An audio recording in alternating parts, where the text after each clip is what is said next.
Dementia is a condition of reducing in level of cognitive, and it should be considered as acquired syndrome with multiple possible causes rather than a specific disease itself.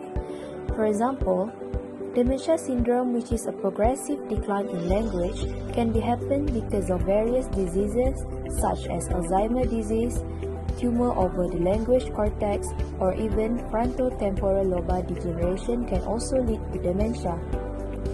There are 4 types of dementia, which is Alzheimer's disease, vascular dementia, Lewy body dementia, and also frontotemporal dementia.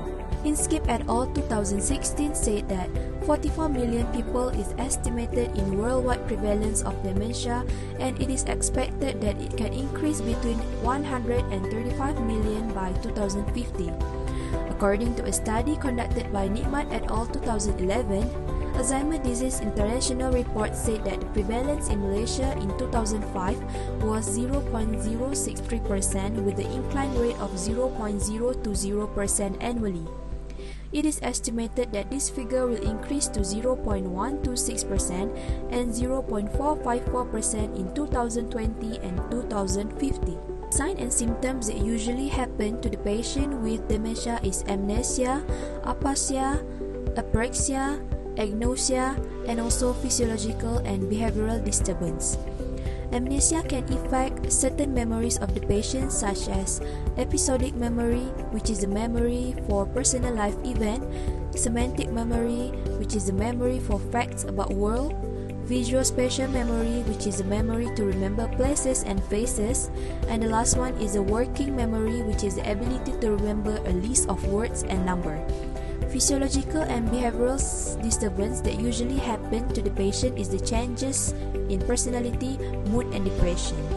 The exercise that we choose to do is combined exercise that consists of aerobic exercise and strengthening exercise. The type of aerobic exercises that we choose is dance movement with songs.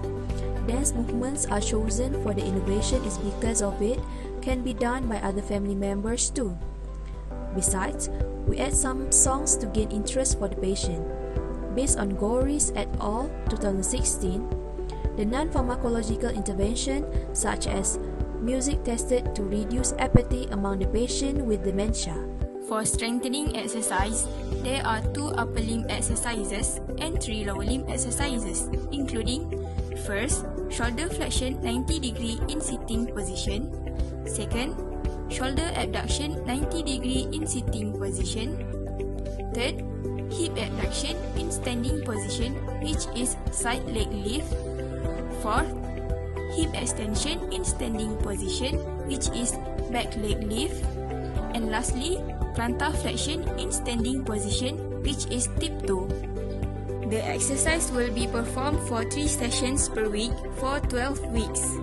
The intensity is moderate to high with target rate of perceived exertion (RPE) of 12 to 15 and target heart rate maximum of 50 to 85%. The time is 30 minutes per session. Every exercise will begin with 8 repetitions and 3 sets without weights, and then they will progress to 10 repetitions and 12 repetitions in the next session consecutively after they feel easy and become familiar with the exercise. And then, after they are able to correctly do 12 repetitions at RPE less than 12, a 0.5 kg weight will be added to all of the exercises except for plantar flexion.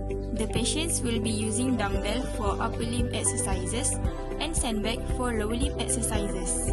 Then, they will perform 8 repetitions and progress as described above.